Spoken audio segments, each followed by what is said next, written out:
This project is Sùil Air Ardchiavaig, or in English that's Focus on Ardchiavaig.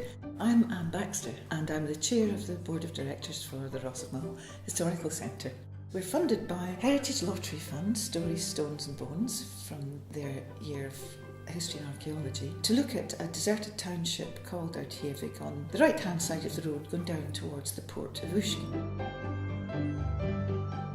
My full name is Maggie McCarroll and I'm a volunteer here at the Mull Historical Centre.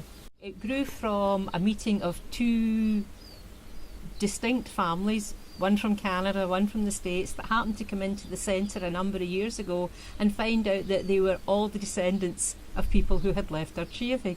The project basically is to do an archaeological survey of the buildings of the deserted township which are there. Not to do any digging, but to take measurements of the buildings, maybe identify what they were used for, and then to make a digital recording of that process and the training of volunteers so that the project can continue on over the next year until next May.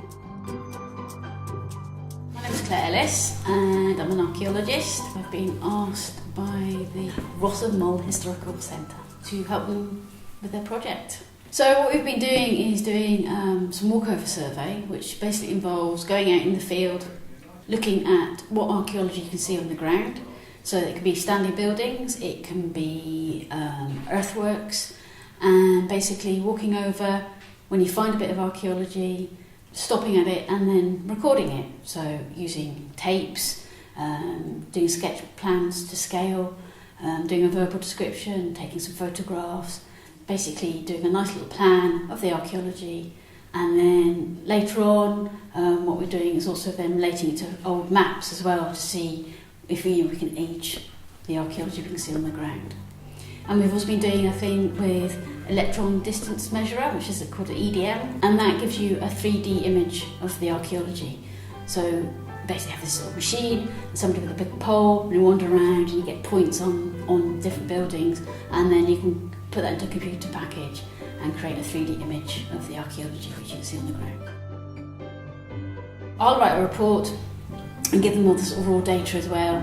So they'll have that, this one area we looked at, they'll have that as a sort of, almost like a template.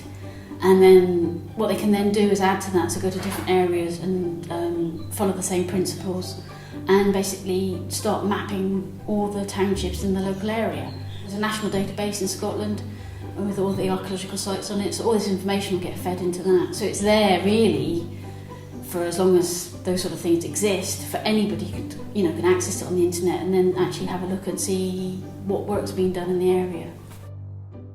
When we've got all this, we've got all the raw data, so we've gone out on site and collected the raw data. Then what I'll do, but I've also shown the folk from the centre how to do it, is to basically put that raw data into a database. And then there's a free software package called QGIS, which is basically a geographical information system. And that's really powerful. Then you have different layers of data, and they will be able to have a layer with their map, their base map, then a layer with some of the archaeology. And then also if you, for example, on that you could click on a number, a site number, and it'd come up with the database, and then you can read all about what was found, where the sources of that information came from, when the walkover was done, all that kind of information. So it's quite a powerful tool.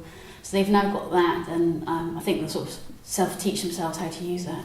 And then also you can put the points into Google Earth, on the satellite images as well. So there's lots of different ways that they can actually illustrate the information and then actually sort of display it to the public and put stuff on the internet if they need to do that.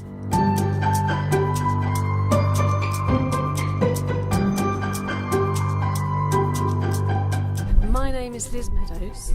I've been living in South Devon for the last 20 years. I came to visit Mull back in October. Yeah.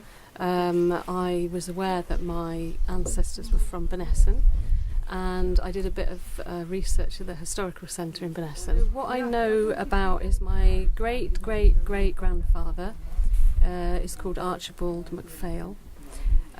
He fought in the Napoleonic War and was awarded a croft here, and he lived here with his wife Catherine McKinnon, and they had 9 children.